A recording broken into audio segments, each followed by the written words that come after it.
Welcome back to Anand education academy. ఈ వీడియోలో గత ప్రభుత్వం ఆంధ్రప్రదేశ్ గవర్నమెంటు 2023 జనవరి 22న ఏపీ పోలీస్ కానిస్టేబుల్ సంబంధించి AP police constable PC prelims exam నిర్వహించింది. నెక్స్ట్ తదుపరి పీఈటీ ఫిజికల్ ఎఫిషియన్సీ టెస్ట్ అనేది నిర్వహించలేదు, పోస్ట్ పోన్ అయితే అయ్యింది. ఓకే, ఇటీవల న్యూస్లో లేదా న్యూస్ పేపర్లో బాగా ట్రెండింగ్ అనే విషయం ఏంటంటే పీఈటీ నిర్వహించవాలని నూతనంగా ఫామ్ అయినటువంటి టీడీపీ గవర్నమెంటు మనకు ఒక ఆర్టికల్ ప్రచురించింది. అయితే APSLR PB Andhra Pradesh state level PRB అండి, APSL PRB Andhra Pradesh state level police recruitment board వారు అధికారికంగా ఇంకా ఏమీ ప్రకటన చేయలేదు. అయితే ఈ మంత్లో కానీ లేదా నెక్స్ట్ మంత్లో కానీ పీఈటీ సంబంధించి ఒక న్యూస్ అయితే రావడం జరుగుతుంది. పీఈటీ కూడా అతి త్వరలో కూడా నిర్వహించడం జరుగుతుంది, మనకు గుర్తుపెట్టుకోవాలి. ప్రిలిమ్స్ పేపరే ఈ వీడియోలో మీకు పూర్తి క్లారిఫై వస్తుంది. ఏంటి పీఈటీ ఎలా ప్రిపేర్ అవ్వాలి, మెయిన్స్ ఎగ్జామ్కి ప్రిపేర్ అవ్వాలి. అందరూ పీఈటీ ప్రిపేర్ అవుతారు, దాంట్లో 95% క్వాలిఫై అవుతారు, లేదా 99% క్వాలిఫై అవుతారు. మిగిలిన 1% అంటే వాళ్ళు ప్రాక్టీస్ చేయకనో మరి ఏదైనా కారణాలు కావచ్చు అవుతారు. కానీ మెయిన్స్ ఎగ్జామ్ అందరూ రాస్తారు. ఈ 99%లో అందరూ మెయిన్స్ ఎగ్జామ్కు ఎలిజిబుల్ అవుతారు. కానీ ఎగ్జామ్లో మనకు బాగా మంచి స్కోర్, ఒక 140 to 150 మంచి స్కోర్తో కొంతమంది జాబ్కు ఎంపిక చేయబడతారు. అయితే సార్ మనకు ఈ మెయిన్స్ ఎగ్జామ్ ఎలా ప్రిపేర్ అవ్వాలి, ఈ వీడియోలో మెయిన్స్ ఎగ్జామ్ ఎలా ప్రిపేర్ అవ్వాలి, మరి ఏపీఎస్ఎల్ పిఆర్బి సైట్ వారు ఎప్పుడు ఎగ్జామ్ నిర్వహిస్తారు, పీఈటీ నిర్వహించాక ఎగ్జామ్ ఉంటుంది కదా, మరి మంచి బుక్స్ ప్రైవేట్ మార్కెట్లో దొరికే బుక్స్ సరిపోతాయా, లేదా ఆంధ్రప్రదేశ్ ప్రభుత్వం యొక్క గవర్నమెంట్ టెక్స్ట్ బుక్స్ సరిపోతాయా, సరిపోతే ఏ స్టాండర్డ్ బుక్స్ చదవాలి, దానికి సంబంధించి పూర్తి డీటెయిల్స్ ఈ వీడియోలో మీకు ప్రొవైడ్ చేయడం జరుగుతుంది. ఫస్ట్ ఆఫ్ ఆల్గా అసలు చూడండి, ఈ పేపర్ చూడండి, ఇది జనవరి 22, 2023 నుంచి ప్రిలిమ్స్ కానిస్టేబుల్ ఏపీ గురించి ఎగ్జామ్ యొక్క పేపర్ చాలా కఠినంగా ఉంది అని చెప్పవచ్చు. చూడండి, పేపర్ చాలా కఠినంగా ఉంది. ఎగ్జాంపుల్ చెప్పాలంటే ఈ కానిస్టేబుల్ ఎగ్జామ్ తర్వాత ఏపీఎస్ఐ ప్రిలిమ్స్ ఎగ్జామ్ నిర్వహించారు కదా, ప్రిలిమ్స్ ఎగ్జామ్ కన్నా చాలా కఠినంగా ఈ పేపర్ ఉందని చెప్పవచ్చు. ఓకే, ముఖ్యంగా చెప్పిన విషయం ఏంటంటే పీఈటీలో క్వాలిఫై అని చెప్పాం కదా, అయితే మెయిన్స్ ఎగ్జామ్ పరిస్థితి ఏంటి. ఇంకో విషయం, Andhra Pradesh state level police recruitment board chairman యొక్క అఫీషియల్ సైట్లో ఎటువంటి యొక్క ప్రకటన అయితే ఏం నోటీస్ అయితే రాలేదు ప్రస్తుతానికి ఈ రోజు వరకు. ఈ మంత్ ఎండింగ్ లోపు కన్ఫామ్గా రావచ్చు, లేదా నెక్స్ట్ మంత్ 15 days లోపు రావచ్చు, నెక్స్ట్ మంత్ 15th తారీఖున రావచ్చు. ప్రజెంట్ చైర్మన్గా అతుల్ సింగ్ గారు ఉన్నారు, కానీ సైట్లో మాత్రం ఇతని యొక్క ఫోటోని అరెస్ట్ చేశారు, ప్రస్తుతం కనపట్లేదు. దాని యొక్క డీటెయిల్స్ అయితే ఇవ్వలేదు. కావాలంటే ఏపీఎస్ సైట్లో మీరు చెక్ చేసుకోండి, ఆ సైట్లోకి వెళ్తే బోర్డు చైర్మన్ యొక్క సందేశం అని ఉంటుంది, వింటారు. ఇంకో ముఖ్యం చెప్పాలంటే పొరపాటున APSLR PB Andhra Pradesh state level police recruitment board యొక్క చైర్మన్గా తిరిగి అతుల్ సింగ్ గారిని నియమించారంటే గినక, ఒకవేళ నియమిస్తే గవర్నమెంటు పోలీస్ కానిస్టేబుల్ వారి యొక్క టైం అయితే అస్సలు సరిపోదు. నేను పదే చెప్తాను, అతుల్ సింగ్ కాకపోయినా వేరే వాళ్ళు నియమిస్తే పర్లేదు, కానీ ఈ అతుల్ సింగ్ గారిని నియమించారంటే గినక ఈ బోర్డు చైర్మన్గా అసలు టైం అయితే జస్ట్ ఒక 45 daysలో టోటల్ మొత్తం పీఈటీ కావచ్చు, మెయిన్స్ ఎగ్జామ్ మొత్తం కంప్లీట్ చేస్తారు ఈయన. కాబట్టి చెక్ చేసుకోండి. ఈయన గత ఈ ఎస్ఐ నోటిఫికేషన్ కాకుండా గత కానిస్టేబుల్ నోటిఫికేషన్ అట్లా కంప్లీట్ చేశాడు, ఎస్ఐ నోటిఫికేషన్ అట్లా కూడా కంప్లీట్ చేశాడు. నేను పదే చెప్తాను, ఈ అతుల్ సింగ్ గారితో మీరు జాగ్రత్తగా ఉండాలి. ఏంటి సార్ అంటే గత ఎస్ఐ ఎగ్జామ్లో పీఈటీ నోట్ ఇచ్చేసి ఆల్రెడీ పీఈటీ జరుగుతుంది. ఫిజికల్ ఈవెంట్ టెస్ట్ జరుగుతుంది. ఏంటి ఫిజికల్ ఎఫిషియన్సీ టెస్ట్ జరుగుతుంటే ఈ పీఈటీ కంప్లీట్ కాకముందే అక్టోబర్ 1 మెయిన్స్ అని చెప్పేసి ఒక నోటీస్ చేశాడు. అక్టోబర్ 10-20 లేదా నవంబర్లో మెయిన్స్ ఎగ్జామ్ ఉంటుందని చెప్పేసి నవంబర్ 10 లేదా సమ్ ఏదో డేట్ నవంబర్ మంత్లో ఇచ్చాడు. ఓకే, మరి పీఈటీ కంప్లీట్ కాక నవంబర్లో మెయిన్స్ డేట్ ఇచ్చారంటే ఇంకా అర్థం చేసుకోవాలి. గత 2 నోటిఫికేషన్ ఇలానే చేశారు. అతుల్ సింగ్ గారు చాలా స్పీడప్ చేస్తారు. మళ్ళీ చెప్తున్నాను, AP police constable SI complete అయిపోయిందండి. ఇది ఒక మెయిన్ లేట్ కావడం కారణం అంటే కోర్టులో పెండింగ్ ఉంది. ఎందుకంటే పేపర్ యొక్క కఠినత్వం ఉంది. దాంతోపాటుగా మెయిన్ కాజ్ ఏంటంటే హోంగార్డ్ యొక్క రిజర్వేషన్ పెంచాలని చెప్పేసి కోర్టులో వేశారు. ఆల్రెడీ హోంగార్డ్ కోటా పెంచమని చెప్పేసి రిజర్వేషన్ ఇవ్వడం జరిగింది. పేపర్ కఠినతరం అని చెప్పేసి కొన్ని చేశారు. కటాఫ్ తగ్గించాలని కోర్టు చేశారు. మళ్ళీ కొంతమంది హైట్ విషయం కోర్టుకి చాలా గందరగోళం అయిపోయింది ఈ నోటిఫికేషన్. కానీ ఒకవేళ ఇతనే అతుల్ సింగ్ గారే బోర్డు నియమిస్తే కనుక కేవలం ఒక 45 డేస్లో ఒక 10 డేస్ అటెండ్గా ఉండొచ్చు. పూర్తి నోటిఫికేషన్ పీఈటీ మెయిన్స్ ఎగ్జామ్ మొత్తం కంప్లీట్ అవుతాయి. దాంతో తర్వాత మనం ఆలోచించినా ఏమీ చేసేది లేదు. నేను పదే చెప్తున్నాను, ఉన్న సమయాన్ని సద్వినియోగం చేసుకోండి. ఇప్పుడు ఎలా ఏమీ నోటిఫికేషన్ రాలేదు కదా, డైలీ మార్నింగ్ టైం రన్నింగ్ వెళ్ళండి, జాగింగ్కి రన్నింగ్ వెళ్ళొచ్చాక ప్రిపేర్ అవ్వండి, ఎగ్జామ్కి ప్రిపేర్ అవ్వండి. ప్రిలిమ్స్ అయిపోయింది కదా, ఏదో నోటిఫికేషన్ ఏదో జారీ చేశాక వెళ్దామంటే కష్టమవుతుంది. ఉన్నట్టుండి ఇస్తారు, అది ఎప్పుడో మిడ్నైట్ ఇస్తారో తెలియదు, ఎప్పుడు ఇస్తారు. ఎగ్జామ్ కూడా చెప్తాను, ప్రిలిమ్స్ ఎగ్జామ్ రాసింది మీరే, పీఈటీ రాసింది మీరే, మెయిన్స్ ఎగ్జామ్ రాసి జాబ్ సంపాదించుకోవాల్సింది మీరే. ఎవడో ఏదో చెప్తా అని చెప్పి కూర్చుంటే టైం అంతా వేస్ట్ అయిపోతుంది. పదే చెప్తున్నాను, మళ్ళీ కూడా మీకు గుర్తు చేస్తున్నాను. ఇలా 2 నోటిఫికేషన్స్ జరిగిపోయాయి. ఇంకో నోటిఫికేషన్ చూసుకున్నా 1 మార్కులో పోయింది, చదవలేకపోయా, ఇంట్లో పని ఉంది. ఇన్ని కారణాలు కాదు. జాబ్ సాధించామా లేదా అదే మన టార్గెట్. అడు నీ పక్కన వాడు జాబ్ సాధించి నువ్వు సాధించలేకుంటే వెళ్తా వేరే వాళ్ళ నా ఫ్రెండ్ అని చెప్పుకుంటే ఎలా ఉంటుంది? అలా కాదు, ముందు నువ్వు జాబ్ సాధించాలి. 10 మంది ఫ్రెండ్స్ ఉంటే 10 మంది జాబ్ సాధించే విధంగా నువ్వు వారిలో నువ్వు ఉండాలి. కానీ ఈ నుంచి జాబ్ సాధించే మిగిలిన 2 సాధించే మీకే ఇబ్బంది అవుతుంది. నేను అది పదే చెప్తున్నాను. ఓకే, గుర్తుపెట్టుకోండి. ఎగ్జామ్ ఒకసారి మనకు నోటిఫికేషన్ పోతే మళ్ళీ రాదు. అర్థమవుతున్నాను చెప్పేది. మీకోసమే రిక్వెస్ట్ చేస్తున్నాను అనుకోండి. ప్రతి ఒక్క స్టూడెంట్ ఖచ్చితంగా చదవండి. ఓకే, కంప్లీట్ అయిపోయింది. సెకండ్ పాయింట్ విషయం అయితే, సార్ బుక్స్ ఏవి చదవాలి? ప్రైవేట్ మార్కెట్లో దొరికే బుక్స్ అందరూ చదువుతారు. ఓకే, ప్రైవేట్ మార్కెట్ దొరికే బుక్స్ అందరూ చదువుతారు. మరి ఆంధ్రప్రదేశ్ గవర్నమెంట్ మరియు ఇంటర్మీడియట్ స్టాండర్డ్ బుక్స్ చదవాలా వద్దా? ప్రైవేట్ మార్కెట్ దొరికే బుక్ అంటే ఎగ్జాంపుల్ చెప్తాను చూడండి. ఇండియన్ హిస్టరీ టాపిక్ ఉంది కదా, ఇండియన్ హిస్టరీకి జీవీఎస్ అనే పబ్లికేషన్ బుక్ ఉంటుంది. ఈ బుక్లో కొన్ని మిస్టేక్స్ ఉన్నప్పటికీ ఈ బుక్ చాలా క్లారిటీగా ఉంది. కాబట్టి చెక్ చేసుకోండి. సార్ ఈ జీవీఎస్ఏ బుక్ బాగుంటుందా? ఈ జీవీఎస్ బుక్ ఎందుకు మీరు రెఫర్ చేస్తున్నారు? మీకు వాళ్ళకి ఏమైనా డబ్బులు ఇస్తారా? మాకు ఎన్ని అవసరం లేదండి. జీవీఎస్ పబ్లికేషన్స్ వాడతా, కానీ మన ఆనంద్ ఎడ్యుకేషన్ అకాడమీ సంబంధించి కానీ మనకు ఎటువంటి కూడా లాభదాయకం ఏమీ లేదు. బుక్ చూశాను, చాలా బాగుంది, అందుకే చెప్తున్నాను. గత ఎగ్జామ్ నుంచి చాలా బాగుందని చెప్తున్నాను. మరియు జీవీఎస్ పబ్లికేషన్ మరి జోగినాడ్ బుక్స్ ఉంది కదా, ప్రభాకర్ రెడ్డి సార్ బుక్స్, మీకు ఇష్టం వచ్చిన బుక్ చదువుకోండి. Private book number of books ఉన్నాయి.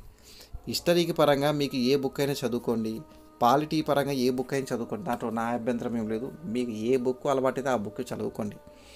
ఓకే, లేదు సార్ మాకు కొన్ని ప్రొవైడ్ చేయండి, ఏదైనా బుక్ సజెస్ట్ చేయాలంటే ఇండియన్ హిస్టరీకి చెప్తున్నాను చూడండి. ఇండియన్ హిస్టరీకి జీవీఎస్ పబ్లికేషన్ బుక్ ఉంటుంది, చదువుకోండి, చాలా బాగుంటుంది.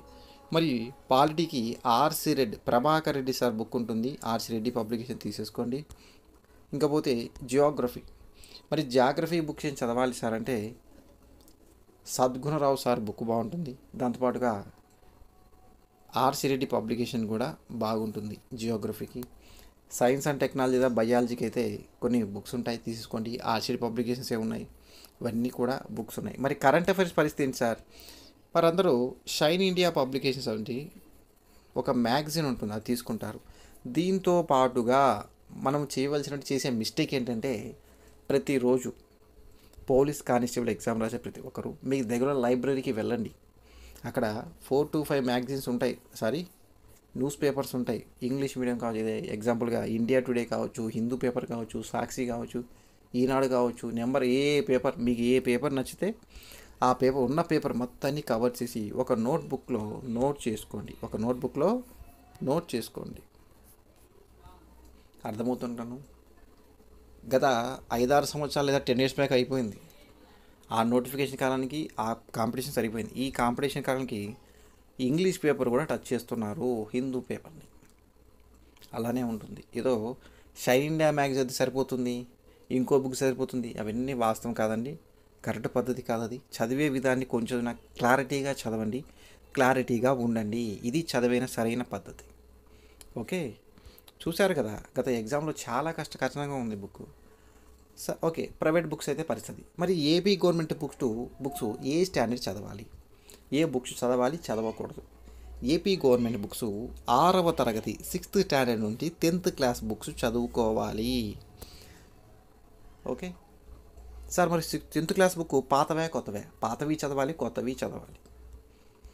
6thలో అవి ఇవి కూడా, అంటే 6 to 10thలో తెలుగు అవసరం లేదు మీకు. తెలుగు అవసరం లేదు. ముందు అవసరం లేని చెప్తా చూడు. తెలుగు అవసరం లేదు, ఇంగ్లీష్ అవసరం లేదు. ఓకే, ఇవన్నీ అవసరం లేదు. అవసరం లేదు తెలుగు, ఇంగ్లీష్ అవసరం లేదు. మనకు కావాల్సింది 6 to 10thలో ఫస్ట్ ఆఫ్ ఆల్గా ఓకే బయాలజీ అన్నాం కదా, ఎన్ఎస్పిఎస్ సైన్స్ మరియు సోషల్ స్టడీస్ బుక్స్ చదువుకోవాలి. దాంతోపాటుగా మ్యాథ్స్ బుక్స్ చదువుకోవాలి. ఇవి సెమ్ 1 సెమ్ 2 అని ఉంటాయి. సెమ్ 1 సెమ్ 2 అని బుక్స్ మొత్తం చదువుకోవాలి. మెయిన్ బయాలజీ, ఫిజికల్ సైన్స్ అంటే బయాలజీ ఎన్ఎస్పిఎస్ ఉంటాయి కదా అవి, social standard books, maths books మొత్తం ఇవి సెమ్ 1 సెమ్ 2 ఉంటాయి. క్లారిటీగా చదవాల్సిందే, లైన్ టు లైన్ ఇంపార్టెంట్. మేము పదే చెప్తున్నాను. 6th నుంచి 10th క్లాస్ వరకు బయాలజీలో కూడా ఎన్ఎస్, పిఎస్, అలానే సోషల్ స్టాండర్డ్ బుక్స్ మరియు మ్యాథ్స్ బుక్స్ చదువుకోవాలి. మరి రీజనింగ్ పరిస్థితి సార్, రీజనింగ్లో 10th 9th ఈ ఛానల్లో రీజనింగ్ కూడా కొంత ఇచ్చారు. ప్రతి లైన్ కూడా ఇంపార్టెంట్, టోటల్ కంప్లీట్గా. Okay, example 6th class social book తీసుకున్నామంటే లైన్కు చదువుకుంటాం. ప్రతి లైన్ ఇంపార్టెంటే. యాజ్ ఇట్ ఈస్గా ఈ బుక్లో ఒకవేళ తెలుగులో అర్థమైతే తెలుగు చదువుకోండి. ఇంగ్లీష్ స్టాండర్డ్ అంటే మనకు ఇంగ్లీష్ మీడియం వారు ఉంటే ఇంగ్లీష్ చదువుకోండి. బోత్ లాంగ్వేజ్ బుక్ ఉంటాయి, బైలింగ్వల్ లాంగ్వేజ్ అంటారు. వన్ సైడ్ ఇంగ్లీష్ మీడియం ఉంటుంది, ఇంకో సైడ్ తెలుగు మీడియం ఉంటుంది. తెలుగు మీడియం వాళ్ళు తెలుగు ఒకటి చదువుకుంటే సరిపోతుంది సార్, ఇంగ్లీష్ మీడియం కూడా చూసుకోవాలంటే చూసుకోవాలి.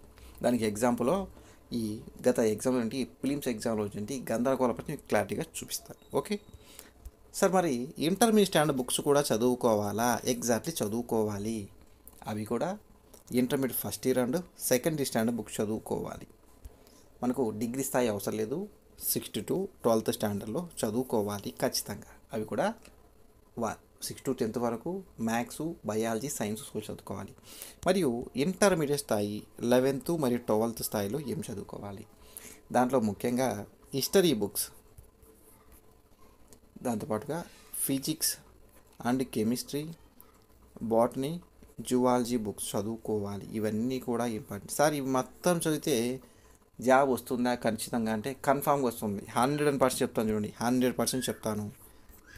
100% జాబ్ ఖచ్చితంగా వస్తుంది. మీరు చదివే విధానంలో డిఫరెన్స్ ఉండాలి.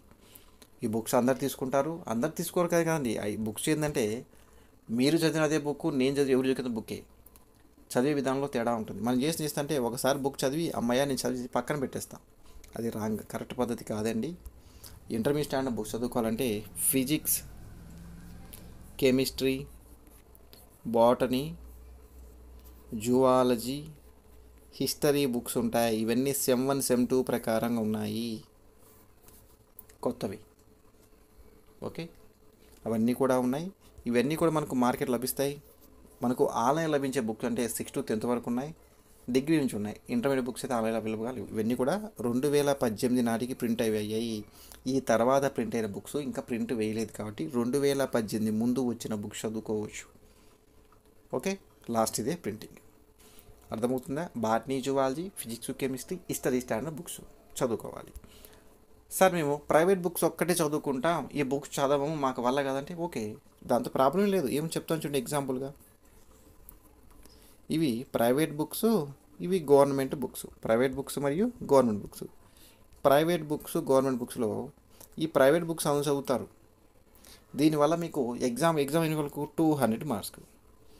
దీంట్లో ఎంత కఠినమైన నార్మల్గా చదివిన ఒక 80 మాత్రమే స్కోర్ చేయగలరు. 80 to 90, ఒక 10 వేసుకుంటే ఒక 90. గవర్నమెంట్ బుక్స్ కొంతమంది చదువుతారు. ఈ 90తో పాటుగా వారికి ఇక్కడ 60 మార్క్స్ యాడ్ అవుతాయి. 60 మార్క్స్ దీనిలోంచి ఖచ్చితంగా వస్తాయి, కన్ఫామ్గా చెప్పగలను. కాబట్టి ప్రీవియస్ అన్ని పేపర్, గత పోలీస్ రిక్రూట్మెంట్కి అయితే 5-6 నోటిఫికేషన్ మొత్తం చెక్ చేసుకోండి. ఈ బుక్సే వారికి ప్రామాణికం.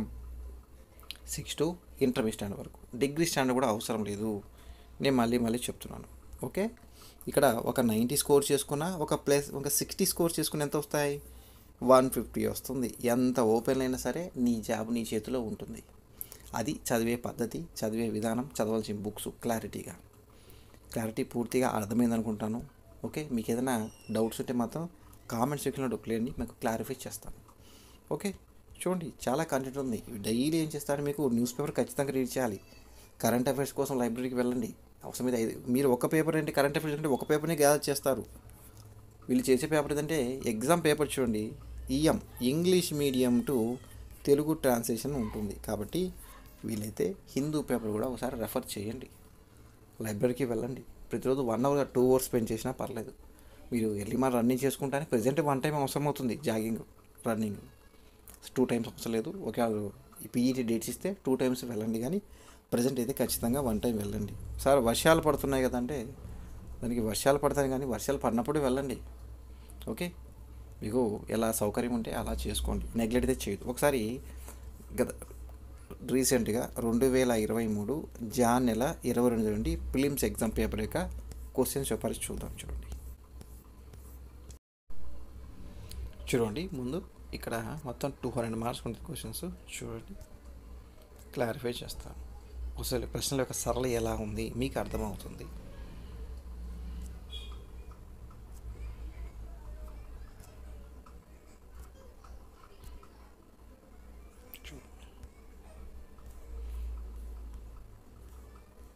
మొత్తం 200 క్వశ్చన్స్ అండి. చూడండి కరెంట్ అఫైర్స్ ఎలా ఉందో. కరెంట్ అఫైర్ పెట్టింది దగ్గర కరెంట్ అఫైర్స్ ఒక 25 to 30 వరకు వచ్చే వరకు కూడా ఉన్నాయి. షైన్ డే బుక్ చదువుకోండి. న్యూస్ పేపర్స్ బాగా కవర్ చేయాలి. కొన్ని మైక్రో పాయింట్స్ అడుగుతున్నారు. చూడండి, బుక్స్ ఇచ్చి వారి యొక్క ఆథర్ పేరు అడుగుతున్నాడు. ఓకే, నెక్స్ట్ చూడండి, ఇవి కూడా అదే. 2022 అక్టోబర్ నాటికి వారి స్థానంలో జరపండి. డిఆర్డిఓ చైర్మన్, రక్షణ సలహాదారు, ఇవన్నీ చూడడానికి ఎట్టే ఉంటాయి. ఎగ్జామ్ మాత్రం పెట్టలేదు. చూడండి, సమానమైన ప్రపంచ తిరుగుతున్న లక్ష్యం, సదస్సు యొక్క లక్ష్యం, ఏ దేశ లక్ష్యం అడుగుతున్నారు. చూడండి, ఇవన్నీ చిన్న మైక్రో పాయింట్స్. మీకు ఏంటంటే కొన్ని కవర్ చేయలేకపోవచ్చు, మాకుంటే అవగాహన మేరకు కవర్ కొన్ని మ్యాగజైన్స్ అంటే షైన్ డే మాత్రమే గురించి చెప్పట్లేదండి. ఏ బుక్ అయినా చదువుకోండి. మీరు ఏ బుక్ నేను ప్రత్యేకంగా చెప్పట్లేదు, ఏ బుక్ అయినా చదువుకోండి, ఏదైనా చదువుకోండి. నా యొక్క సలహా ఏంటంటే షైన్ డే మ్యాగజైన్తో పాటుగా మీ యొక్క వంతుగా లైబ్రరీకి వెళ్ళండి. అంటే లైబ్రరీకి ఎందుకు ఖచ్చితంగా వెళ్ళాలంటే మనం అన్ని 5-6 పేపర్లు కొనుక్కోలేం కదా. ఎంత లేదన్నా ఒక 8 rupees అవుతుంది. ఒక 4 pages ఉంటే దానికి ఒక 30 rupees, మళ్ళీ మనీ చాలా అవుతుంది. అందుకోసమే చెప్తున్నాను. ఓకే, చూడండి, ఇవన్నీ కరెంట్ అఫైర్స్ మాట. చూడండి, 2022 నోబెల్ కెమిస్ట్రీలో ఎవరికి వచ్చాయి అడుగుతున్నాడు. కెమిస్ట్రీలో నోబెల్ ప్రైజ్ విన్నర్స్. ఇవన్నీ కరెంట్ అఫైర్స్ సంబంధించినవే. ఓకే, ర్యాంకింగ్స్ కూడా ఇంపార్టెంట్.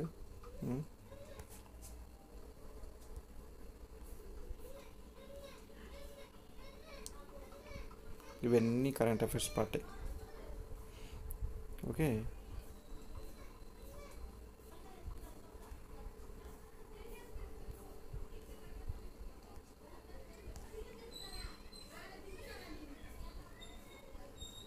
ఎగ్జిమ్ బ్యాంక్ ఎవరు స్థాపించారు, పురుష నిష్పత్తి ఎంత, ఎకనామిక్స్ ఇందాక చెప్పడం మర్చిపోయండి, దాన్ని కూడా క్లారిఫై చేస్తాను.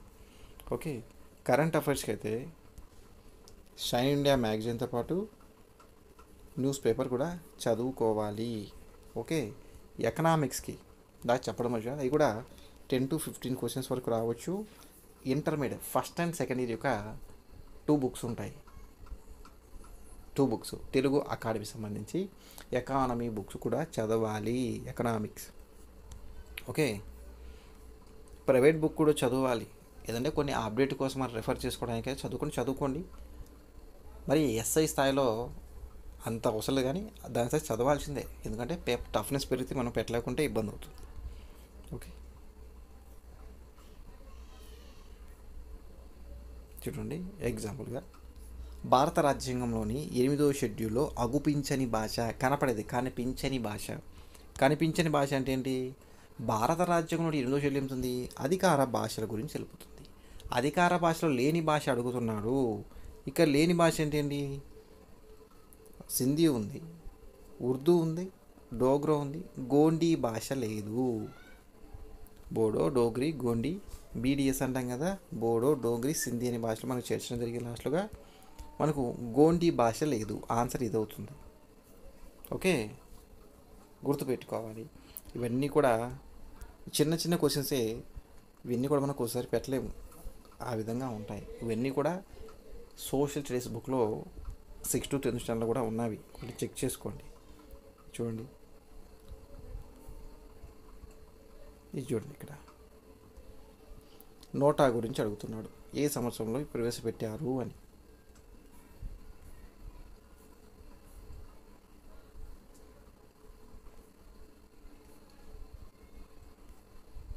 ఇది చూడండి, క్రింది వానిలో సరికానిది. ఇంతకుముందు సరైనది 1 లైన్ క్వశ్చన్ కాదు. ఇక్కడ చూడండి 4 క్వశ్చన్ కూడా 1 మార్క్ ఇచ్చాడు. రాజ్యసభ రాష్ట్రాలకు ప్రాతినిధ్యం కల్పిస్తుంది. సరైనది. రాజ్యసభ డిప్యూటీ చైర్మన్ రాజ్యసభ సభ్యులు ఎన్నుకుంటారు. సరైనది. రాజ్యసభలో షెడ్యూల్ కులాల వారికి సీట్లు రిజర్వ్ చేయబడలేదు. ఇక్కడ కన్ఫ్యూజ్ అవ్వాలి. రాజ్యసభ సాధారణ కాల వ్యవధి 6 సంవత్సరాలు. ఇక్కడ రాజ్యసభ రాష్ట్రాలకు ప్రాతినిధ్యం కల్పిస్తుంది. సరైనదే. ఆప్షన్ 20 రాజ్యసభ డిప్యూటీ చైర్మన్ రాష్ట్రం ఎన్నుకుంటారు. ఇది కూడా సరైనదే. రాజ్యసభలో షెడ్యూల్ కులాల వారికి సీట్లు రిజర్వ్ చేయబడలేదు. ఇది కూడా సరైనది. రాజ్యసభలో ఎటువంటి షెడ్యూల్ కులాలు కానీ ఎవరికి కానీ రిజర్వేషన్లు లేవు. అది మాత్రం కూడా గుర్తుపెట్టుకోవాలి. ఓకే, నెక్స్ట్ 4th రాజ్యసభ యొక్క సాధారణ కాల పరిమితి 6 సంవత్సరాలు. రాజ్యసభ యొక్క సాధారణ కాల పరిమితి అంటున్నాడు. రాజ్యసభ యొక్క సాధారణ కాల పరిమితి కాదండి, రాజ్యసభ యొక్క సభ్యుల యొక్క సాధారణ కాల పరిమితి 6 years, 6 సంవత్సరాలు. సభ అనేది శాశ్వతమైన సభ, నిరంతర సభ, పెద్దల సభ అని అంటారు. ఇది మాత్రం రాంగ్, సరి కానిదంటే ఇది అవుతుంది. అలా ఉంటాయి క్వశ్చన్స్ అన్నీ, చాలా చక్కగా చేసుకోవచ్చు. ఇవన్నీ కూడా చూడండి, ఇండియన్ పాలిటీ సంబంధించిన క్వశ్చన్స్ ఇవన్నీ చెప్పాను కదా. ఇండియన్ పాలిటీ సంబంధించి ఇండియన్ పాలిటీ కరెంట్ అఫైర్స్ అయితే షైన్ మ్యాగ్ చెప్పాను, న్యూస్ పేపర్ చెప్పాను, ఎకనామిక్స్కి అయితే first year and second year books చెప్పాను, intermediate Telugu academy. Okay, Indian పాలిటీకి మీకు ఆర్సి రెడ్డి పబ్లికేషన్ సంబంధించి ప్రభాకర్ రెడ్డి సార్ బుక్స్తో పాటుగా మీరు చేయవలసింది 6th to 10th వరకు బుక్స్ చదువుకుంటే సరిపోతుంది. పాలిటీ కూడా కంప్లీట్ అయిపోయింది. చూడండి, జాగ్రఫీ కూడా మీకు ఏదైనా ఆర్సిడి పబ్లికేషన్ పర్లేదు, సద్గుణ్ రావు సార్ బుక్ అని పర్లేదు, దాంతోపాటుగా సోషల్ బుక్లో ఇవన్నీ కూడా కవర్ అవ్వడం జరుగుతుంది. ఇవన్నీ కావాలి. చూడండి, ఈ కంటెంట్ మొత్తం మనకు 8th స్టాండర్డ్ బుక్లో లైన్ టు లైన్ ఉంది, కాబట్టి చెక్ చేసుకోండి. ఏపీ గవర్నమెంట్ టెక్స్ట్ బుక్స్లో ఇవన్నీ ఉన్నాయి. ఇది కూడా అండి, ప్రిలిమ్స్ ఎగ్జామ్లో వాడు అబ్జెక్షన్ చేయాల్సిన క్వశ్చన్ అంటే ఈ క్వశ్చన్ అబ్జెక్షన్ పెట్టడం జరిగింది చాలామంది. చూడండి, భూకక్ష యొక్క వాస్తవ ఆకృతి ఏది అంటున్నాడు. The shape of earth's orbit is. Option 1 వృత్తాకార కక్ష, 2 దీర్ఘ వృత్తాకార కక్ష, 3 కొంచెం పక్కకి ఉన్న వృత్తాకార కక్ష, ఆప్షన్ కక్షితమైన కక్ష. ఇక్కడ మనం ఎక్కువ మంది వృత్తాకార కక్ష కానీ కొంచెం పక్కకు పోయిన వృత్తాకార కక్ష అంటారు. అంటే ఏ సర్క్యులర్ పాత్ లేదా ఏ స్కాడ్ ఓవెల్ పాత్ అని గుర్తుపెట్టుకుంటాము. కానీ 6th క్లాస్ సోషల్ సెమ్ 1లో చూడండి ఆన్సర్ ఉంటుంది. దానికి మనకు దీర్ఘ వృత్తాకార కక్ష గుర్తుంటుంది. కానీ ఇంగ్లీష్ మీడియం వాళ్ళు ఏం చేస్తే ఇది చదువుకుంటారు, తెలుగు మీడియం చదివి పర్లేదు గుర్తు పెడతారు, కానీ దీనికి వెళ్ళిపోతే ఇబ్బంది అవుతుంది. కాబట్టి సరైన answer a an elongated oval path అని ఇచ్చాడు. అంటే దీర్ఘ వృత్తాకార కక్ష. దీంట్లో ఏపీఎస్పి సైట్ బోర్డు వారు ఆన్సర్ తప్పు ఇచ్చాడు, కాబట్టి 1 మార్క్ కూడా యాడ్ చేయడం జరిగింది. దీన్ని కూడా అబ్జెక్షన్ చేశారు. ఇవన్నీ చిన్న చిన్నవి ఇలాంటివి పెట్టలేవు. ప్రైవేట్ దాంట్లో ఇవన్నీ దొరకవండి. గవర్నమెంట్ టెక్స్ట్ బుక్స్ మాత్రమే ఉంటాయి. మనకు వీని కూడా స్కోర్ చేయాలంటే ఖచ్చితంగా ఆ బుక్ చదవాల్సిందే. ఓకే, చూడండి దీని గురించి కూడా ఇది చూడడం జరిగింది. అగ్నిశిలకు సంబంధించి చూడండి. ఈ బీచ్లు చాలాసార్లు అడిగారు, మన ఎస్ఐ ఎగ్జామ్ కూడా అడిగారు. యారాడ బీచ్, మంగినపొడి బూచి, సూర్యలంక, మైపాడు అన్నీ వెళ్తాం మనం. బాపట్ల, నెల్లూరు విషయాన్ని చూడండి. ఎగ్జాంపుల్గా సూర్యలంక బీచ్ ఎక్కడుంది? సూర్యలంక బీచ్ వచ్చేసి మనకు తెలిసి బాపట్లలో ఉంది. చూడండి బాపట్ల. సికి ఆన్సర్ ఏంటి? సికి 1 అవుతుంది. ఇక్కడ సికి 1, ఇక్కడ ఆప్షన్ 1 సరిపోతుంది. మరి మైపాడు బీచ్ ఎక్కడుంది? నెల్లూరులో ఉంది. మైపాడు బీచ్ ఎక్కడుంది? నెల్లూరులో ఉంది. యారాడ బీచ్ ఎక్కడుంది? విశాఖపట్నంలో ఉంది. పోతే సూర్యలంక బీచ్ ఎక్కడుంది? కృష్ణా జిల్లాలో ఉంది, ఇలా కృష్ణాలో ఉంది. సో ఆన్సర్ ఇది అవుతుంది. ఏదవుతుంది ఆన్సర్? 2 అవుతుంది. ఓకే, గుర్తుపెట్టుకోవాలి. ఇవన్నీ కొంచెం కన్ఫ్యూజ్గా ఉంటాయి, ఇవన్నీ కూడా గుర్తుపెట్టుకోవాల్సింది మనం. యారాడ బీచ్ విశాఖపట్నంలో ఉంటుంది. యారాడ బీచ్ ఎక్కడవుతుంది? కొంచెం మళ్ళీ చెప్పండి చూడండి. సూర్యలంక బీచ్ బాపట్ల అవుతుంది. సికి ఆన్సర్ ఏంటి? ఇదండి. సారీ, 2 కాదు, 4th 1 ఆన్సర్. మిస్టేక్ అయింది. 4th 1 answer. యారాడ బీచ్ ఎక్కడుంది? విశాఖపట్నంలో ఉంది. ఓకే, మంగినపూడి బీచ్ ఎక్కడుంది? కృష్ణా జిల్లాలో ఉంది. సూర్యలంక బీచ్ ఎక్కడుంది? బాపట్లో ఉంది. మైపాడు ఎక్కడుంది? నెల్లూరులో ఉంది. ఇవన్నీ కూడా మనం గత ఎగ్జామ్లో కూడా అడిగినవే. చూడండి, భారతదేశంలో ఏ రాష్ట్రం జొన్న పండుగలో మొదటి స్థానం ఆక్రమించింది? 8th క్లాస్ సోషల్ స్టాండ్ బుక్లో ఉంది. ఇంటర్నేషనల్ డేట్ లైన్, అంతర్జాతీయ రేఖ నిర్మిస్తారు. ఇవన్నీ కూడా మరి జాగ్రఫీ సంబంధించి అది. మరి ఏపీ హిస్టరీ చూడండి. ఏపీ హిస్టరీకి ఏ బుక్స్ చదవాలి? చూడండి, ఈ క్రింది ఏ తెలుగు గ్రంథంలో కృష్ణరాయుని యొక్క దినచర్య గురించి వర్ణించబడింది? ఆన్సర్ రాయవాచకం. ఇది చూడండి, కృష్ణదేవరాయ దినచర్య ఇది కాదు, అముక్త మాల్యద కూడా కాదు. మన ఆన్సర్ రాయవాచకం అవుతుంది. ఇవన్నీ కూడా సోషల్ స్టాండ్ బుక్లో ఇచ్చారు. మరి ఏపీ హిస్టరీకి ఏ బుక్స్ చదవాలి సార్? ఏపీ హిస్టరీ సంబంధించి 6th to 10th క్లాస్ సరిపోతుంది. దాంతోపాటుగా intermediate 1st and 2nd stand history books సరిపోతాయి. ఒకవేళ మీరు ప్రైవేట్ బుక్స్ చదివినప్పటికీ కూడా ఈ బుక్స్ అయితే 100% చదవాల్సిందే. మీకు జాబ్ సాధించాలంటే ఖచ్చితంగా. పోయినసారి 129 వచ్చినా కూడా జాబ్ రాలేదు కొన్ని కేటగిరీ వాళ్ళకు. కానీ అర్థం చేసుకోండి కాంపిటీషన్ ఎట్లా ఉంది, మరి పేపర్ యొక్క కఠినత్వం కూడా ఎలా ఉందో చూడండి. ఓరుగల్లు కోట నిర్మాణాన్ని ఆరంభించిన కాకతీయ పాలకుడు ఎవరు అడుగుతున్నారు. ఇవన్నీ కూడా ఉన్నాయి చూడండి. సకల నీతి సమ్మతం అనే గ్రంథాన్ని రాసిన వారు ఎవరు? సకల నీతి సమ్మతం అనే గ్రంథాన్ని రాసిన వారు మడిక సింగన ఆన్సర్ అవుతుంది. ఓకే, ఇవన్నీ చూడండి. ఇక పాలకుల యొక్క క్రమం. ఆంధ్రదేశంలో పంచారామాల యొక్క నిర్మాత ఎవరు? మొదటి చాళుక్య భీముడు. ఇవన్నీ ఏపీ హిస్టరీకి సంబంధించి. మీరు మరి ఏపీ హిస్టరీకి సంబంధించి అందరూ జోగినాడు సార్ బుక్స్ చదువుతారు, చదివినట్టు పర్లేదు, దాని నుంచి మనం అబ్జెక్ట్ చేసేది ఏం లేదు. అని కొన్ని మిస్టేక్స్ ఉన్నాయి, చూసి మంచి మెరిట్ తీసుకొని చదువుకుంటే బాగుంటుంది. ఓకే, శాతవాహనుల పాలనలో పరిపాలన స్వరాజ్యాన్ని ఏ విధంగా విభజించారు? గత ఎగ్జామ్లో అడగడం జరిగింది. శాతవాహనుల కాలంలో దక్షిణ భారతదేశాన్ని రాజ్య సంరక్షకురాలుగా పాలించిన నాగానిక క్రింది వారిలో ఎవరి యొక్క రాణి? నాగానిక ఎవరి యొక్క భార్య? మొదటి శాతకర్ణి యొక్క భార్య నాగానిక. దేవి నాగానికనే నగనిక అని కూడా అంటారు. ఇవన్నీ చూడండి ఏపీ హిస్టరీకి సంబంధించి. ఇండియన్ పాలిటీ చూడండి, ఇదా హిస్టరీ పార్ట్లో కూడా వస్తుంది. సరే, క్రిప్స్ కమిషన్ ఇచ్చుటకు స్థిరపడిన వారిని దివాలా తీస్తున్న చెక్కుగా ఏ పోస్ట్ చెక్ వర్ణించిన వారు? మహాత్మా గాంధీ. ఇవన్నీ కూడా ఉన్నాయి కాబట్టి చెక్ చేసుకోండి. ఇవి కూడా మన అబ్జెక్షన్ క్వశ్చన్ ఇది కూడా ఉంది. హిందుస్థాన్ రిపబ్లిక్ అసోసియేషన్ సంస్థ స్థాపకులలో లేనివారు ఎవరు? కానీ ఈ కింది వారు మొత్తం ఉన్నారు, కానీ లేనివారు అడిగారు. 8th క్లాస్ సోషల్ స్టాండ్ బుక్లో ఉంది కాబట్టి చెక్ చేసుకోవచ్చు. ఇవన్నీ కూడా లాహోర్ కుట్రకి సంబంధించి చూడండి. ఇక్కడ ఇంకోసం, నెహ్రూ నివేదికను తిరస్కరించిన తర్వాత మహమ్మద్ అలీ జిన్నా ఏ సూత్రాన్ని ప్రతిపాదించను? 14 పాయింట్ ఫార్ములా, 14 సూత్రాల యొక్క ప్రణాళిక అంటారు. వెరీ వెరీ ఇంపార్టెంట్, చాలా ఎగ్జామ్లో కూడా అడగడం జరిగింది. ఓకే, ఇవన్నీ చూడండి. నాకు రక్తం ఇవ్వండి నేను మీకు స్వాతంత్రం ఇస్తానని చెప్పిన వారు సుభాష్ చంద్రబోస్. ఇవన్నీ చాలా ఉన్నాయి. Poverty and an British rule India అనే గ్రంథాన్ని రాసిన వారు దాదాబాయి నవరోజీ. చూడండి, ఐఎన్సీని స్థాపకులు ఎవరు? ఐఎన్సీ స్థాపకులు ఎవరు? ఏవో హ్యూమ్. చూడండి ఇక్కడ అలెన్ యాక్టివ్ అండ్ హ్యూమ్. మనకు ఏవో హ్యూమ్ని అలెన్ యాక్టివెన్ హూమ్ అని గుర్తుపెట్టుకోవాలి.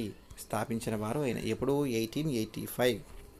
డేట్ కావాలంటే December 28 గుర్తుపెట్టుకోవాలి. ఇవన్నీ చాలా ఇంపార్టెంట్. ఓకే.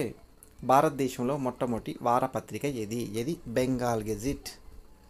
ఓకే, ఇవన్నీ కూడా ఇంపార్టెంట్. ఓకే, ఇండియన్ హిస్టరీ సంబంధించి జీవీఎస్ పబ్లిక్ తీసుకోండి, దాంతోపాటుగా ఈ బుక్స్ చదువు కాబట్టి సరిపోతుంది ఇవన్నీ కూడా. ఓకే, చూడండి.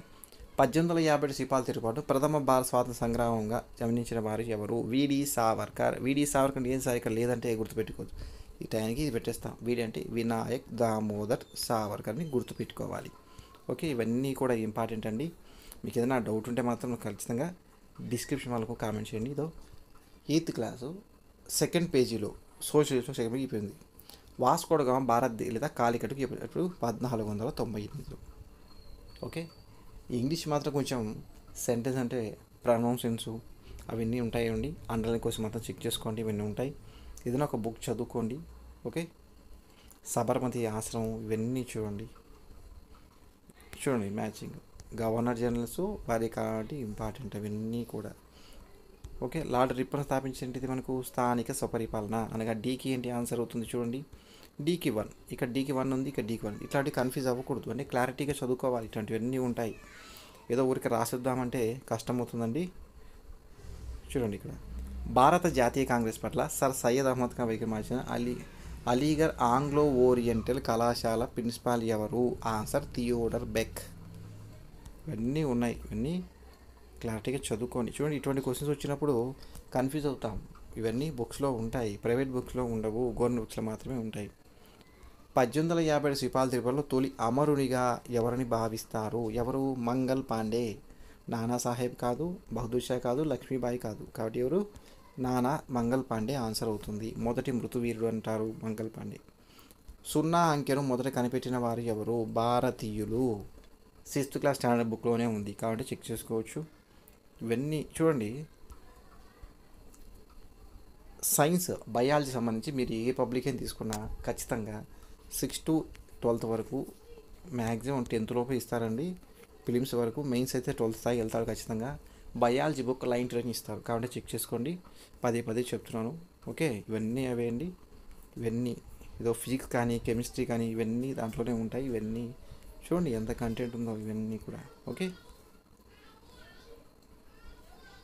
మీకు ఏ డౌట్ ఉంటే చెప్పాను. మనకు హిస్టరీ సంబంధించి ప్రైవేట్ జీవీఎస్ పబ్లికేషన్తో పాటు టెక్స్ట్ బుక్స్ చదువుకుంటారు. హిస్టరీ సంబంధించి మళ్ళీ ఒకసారి చెప్తాను చూడండి, క్లారిఫై చేస్తాను, మీకు వస్తుంది. బుక్స్ చదవండి. మీకు ఏదైనా డౌట్గా ఉందంటే కనుక వారి కోసం చెప్తున్నాను, తెలియని వారి కోసం చెప్తున్నాను. చూడండి, అసలు ఏ బుక్స్ చదవాలి, క్లారిటీ మాకు అర్థం కావట్లేదు అంటే కనుక మళ్ళీ చెప్తాను. హిస్టరీకి వచ్చేసి GVS publications plus government text book చదువుకోవాలి. పాలిటీకి ఆర్సీ రెడ్డి పబ్లికేషన్, జాగ్రఫీకి ఆర్సీ రెడ్డి పబ్లికేషన్ చదువుకుంటే సరిపోతుంది. సద్గుణరావు సార్ బుక్ అయినా పర్లేదు. ఓకే, ఇవన్నీ ఉంటాయి, బుక్స్ చదువుకోండి. మీకు ఏం డౌట్ ఉంటే పలానా టాపిక్ సంబంధించి చూసుకోండి. ఇంగ్లీష్ కంటే ప్రిపోజిషన్స్ అన్నీ కొన్ని ఉంటాయి కదా, అన్నీ తెలిసే ఉంటాయి. మ్యాక్సిమం 30 మార్క్స్ ఇంగ్లీష్ ఉంటే దాంట్లో కనీసం ఎవరైనా 10 మార్క్స్ పెట్టగలరు. మిగిలిన 10 మార్క్స్ కోసం మనం కష్టపడాల్సి ఉంటుంది. ప్రిపోజిషన్స్, రీజనింగ్ పార్ట్ ఏదైనా మీకు నచ్చిన బుక్ తీసేసుకోండి, ఎస్విఆర్ కానీ ఏదైనా పర్లేదు. దాంతోపాటుగా 8th, 9th, 10th లేదా 9th, 10thలో కొంత టెక్స్ట్ బుక్లో రీజనింగ్ కూడా ఇచ్చాడు, అవి కూడా ప్రిపేర్ అవ్వండి. ఇంగ్లీషు రీజనింగ్ కంప్లీట్ అయిపోయింది. ఇండియన్ హిస్టరీ చెప్పాను, దాంతో కంప్లీట్. ఏపీ హిస్టరీ మాత్రం ఏ ప్రైవేట్ బుక్ చదివినప్పటికీ కంపల్సరీగా గవర్నమెంట్ టెక్స్ట్ బుక్ చదువుకోవాలి. ఏపీ హిస్టరీ దగ్గర 20 మార్క్స్ ఇచ్చిన రోజులు కూడా ఉన్నాయి. 20లో ఖచ్చితంగా 18 మార్క్స్ స్కోర్ చేయొచ్చు, కనీసం లేదా 15 స్కోర్ చేసే విధంగా ఉండాలి. కరెంట్ అఫైర్స్ కూడా చెప్పాను, ఎకనామిక్స్ కూడా చెప్పాను. ఓకే, అవన్నీ ఖచ్చితంగా చూసేసుకోండి. మీకు ఏదైనా డౌట్ ఉంటే మళ్ళీ ఖచ్చితంగా కామెంట్ సెక్షన్లో కామెంట్ చేయండి. ఓకే, మరొక వీడియోతో మళ్ళీ కలుద్దాం. అందరూ బాగా చదవండి. పీఈటీ కంప్లీట్ చేస్తారు, పీఈటీ అయిపోతుంది. నెక్స్ట్ ఏంటి పరిస్థితి ఏంటి? ఇంకెప్పుడు జాబ్ సాధించే విధంగానే చదవండి. మనం ఏం చేసే పరిస్థితి ఏంటండి, అందరూ చదువుతారు ఈ బుక్స్.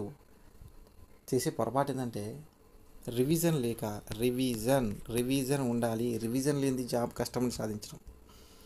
కనీసం మనం ఎగ్జామ్కి వెళ్ళడం కనీసం 5 to 6 టైమ్స్ రివిజన్ పడాలి. ఒక బుక్ ఇంకోటి చెప్పడం ఏంటంటే, ఒక బుక్ తీసుకున్నామంటే ఒక బుక్కే ప్రిపేర్ అవ్వండి, దాన్నే ప్రిపేర్ అవ్వండి. ఇంకో బుక్ తీసుకోవడానికి రివిజన్ కోసం, క్లారిటీ కోసం చూసుకోండి. కానీ ఈ బుక్ చదువుతా అంటే అన్ని బుక్స్ చదవలేక టైంకి గుర్తుంటుంది ఎగ్జామ్లో. ఏంటంటే టైం టేకింగ్. మన ఇంట్లో రూమ్లో కూర్చో చదువుకునేది వేరు, ఎగ్జామ్ సెంటర్లో హాల్లోకి వచ్చేసేది వేరే పరిస్థితి వేరు. 3 hours ఉంటాయి, 200 క్వశ్చన్ రివ్యూ చేయాలంటే అర్థం చేసుకోండి. టైం నీకు గట్టిగా నువ్వు చేయగలంటే ఒక 110 బిట్స్ పెట్టేసరికి టైం అయిపోతుందండి. ఇది గగనం. 110 బిట్స్ అంటే నీకు పూర్తిగా రీజనింగ్, మ్యాథ్స్, ఇంగ్లీష్ వచ్చి అంటే 110 పెడతావు, మిగిలిన 90 స్కోర్లో నీకు జాబ్ వస్తుంది, గుర్తుపెట్టుకోవాలి. ఓకే, మరొక వీడితో మళ్ళీ కలుద్దాం. హ్యాపీగా చదవండి. All the best and have a nice day. Keep smiling.